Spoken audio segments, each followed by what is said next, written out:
Okay Maugham खेळ. अर्पिता ताई, तुम्ही सगळ्यांना तुमच्या तालावर नाचवत होतात. म्हणजे मुलीची ढाल करून या सगळ्या माणसांना त्रास देत होत्या, त्यांचं युद्ध लढत होत्या. फक्त तुमचा स्वार्थ साध्य करायला तुम्ही या सगळ्यांना वेठीशी धरला होतात. बऱ्या बोलणे जेवढं सांगतो तेवढं कर. माफी माग त्यांची. पहिली तुझी मूव आहे.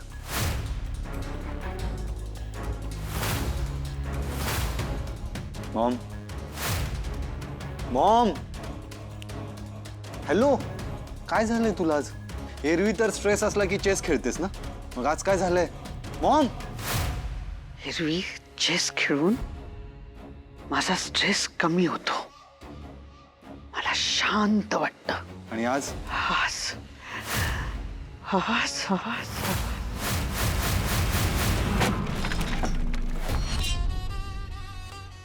आज माझे सगळे डाव उधळून टाकले स्वानंदीने.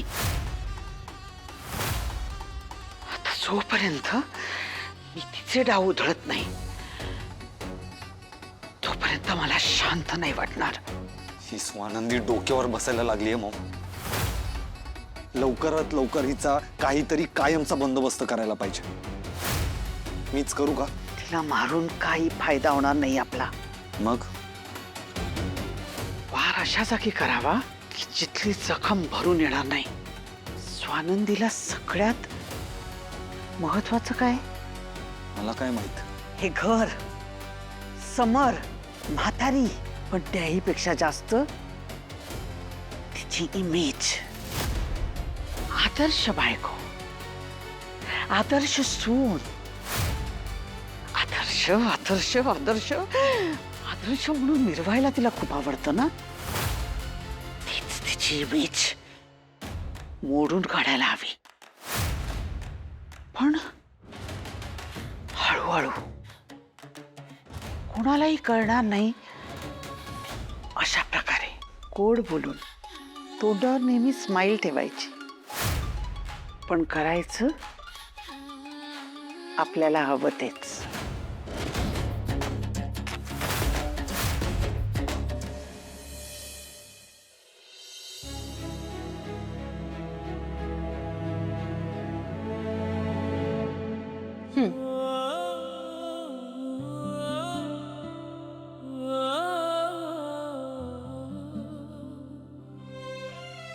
अरे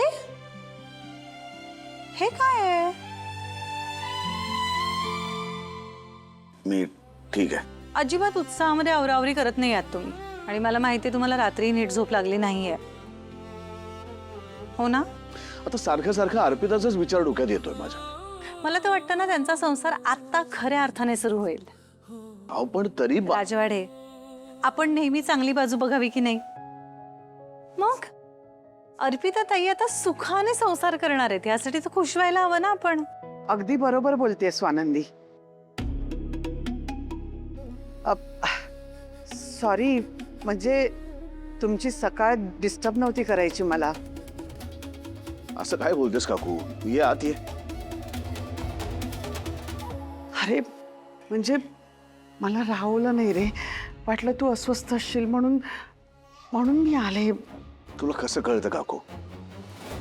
तुला जन्म दिला नसला ना तरी आई आहे मी तुझी. मोठा मुलगा आहेस तू माझा, आणि त्यामुळे मुलाच्या मनातलं, मुलाची अस्वस्थता आईला नाही कळणार तर अजून कोणाला कळणार? एक ऐकशील का? 10 ऐकेत. सांग. समर, काल तू अर्पिताला मारलंस? नाही, त्यासाठी मी खरंच सॉरी. मी नाही नाही नाही नाही, तिला मारलंस ते अगदी योग्य केलंस. आजकाल खूप उद्धटासारखं वागायला लागली होती. तिला तेच हवं होतं, तीच शिक्षा हवी होती. पण मला माहिती आहे तू सतत त्याचा गिल्ट घेशील, म्हणून तुला हेच सांगायला आले की तुला माझी शपथ आहे, या आईची शपथ आहे, तू अजिबात त्या गोष्टीचा गिल्ट घेणार नाहीस. आता तू शपथ दिलीस म्हटल्यानंतर मी काय बोलू? तू आजपर्यंत खूप केलंयस माझ्या मुलांसाठी. स्वतःच्या मुलांसारखं जपलंस त्यांना. काल जे झालं ना त्यानंतर मला खात्रीच पटली की माझ्यानंतर सुद्धा माझ्या मुलांना तू तू असं जपशील, त्यांना कधीही अंतर देणार नाहीस. आता हे काय डोक्यात आले काकू? काहीही होणार नाहीये तुला, कारण मी तुला काहीही होऊ देणार नाहीये, समजलं ना? काकू बस बस बस बस बस बस, खूप झाली रडारड. हे बघ, माझं मन सांगतंय की यानंतर आता आपल्या कुटुंबात सगळं चांगलंच होणार आहे. हा, बस आता डोळे पुसा, डोळे पुसा. तू म्हणतोस तसंच होईल. सॉरी सॉरी स्वानंदी, मी मी सकाळी सकाळी तुम्हाला त्रास द्यायला नको होत. तू मला काही त्रास दिला नाहीयेस, आणि मी तर म्हणतो तुला द्यायचा ना त्रास तर हक्काने दे. आता बस, आता मी काही नाही बोलत. तुम्हालाही ऑफिसला जायचं असेल ना, या तुम्ही. तुम्ही चार्जर पाहिलात का स्वानंदी माझा? इथे सुद्धा ठेवलेला म्हणजे भरलायत तुम्ही बॅगेत. आहे. हे काय ऐकलं मी आता? स्वानंदी? वा, स्वानंदी मॅडमची स्वानंदी झाली. छान छान. खरंच असंच तुमचं नातं फुलू दे काय. थँक्यू काकू. ते बघा फोन यायला सुरुवात. चला मला निघायला लागेल. हा हो हो, निघालोय हो. कॉंग्रॅच्युलेशन्स. कशासाठी? स्वानंदी मॅडम वरनं डायरेक्ट स्वानंदी. नाही म्हणजे मला तुझ्या चेहरा बघून कसं वाटलं माहितीये का, जसं दिवाळी मिळाल्यावर, म्हणजे दिवाळीचा बोनस मिळाल्यावर आमच्या घरातले नोकर जसे खुश होतात ना, तसा एक वेगळाच आनंद दिसला मला तुझ्या चेहऱ्यावर. फक्त एक सल्ला देते, एवढ्यानी हुरळून जाऊ नकोस.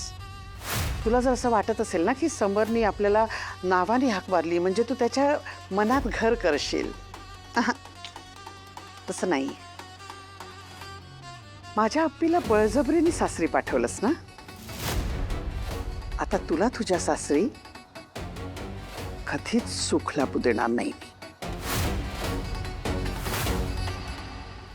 काय कमाल आहात तुम्ही. म्हणजे तुम्ही ना ऍक्टर वगैरे व्हायला हवं होतात. काय कन्व्हिक्शन आहे. आत्ता राजवाड्यांसमोर रडत होतात आणि ते गेल्या गेल्या हे जे काय एक वेगळंच रूप आहे तुमचं. कसं जमवता हो दरवेळी. तोंड सांभाळ.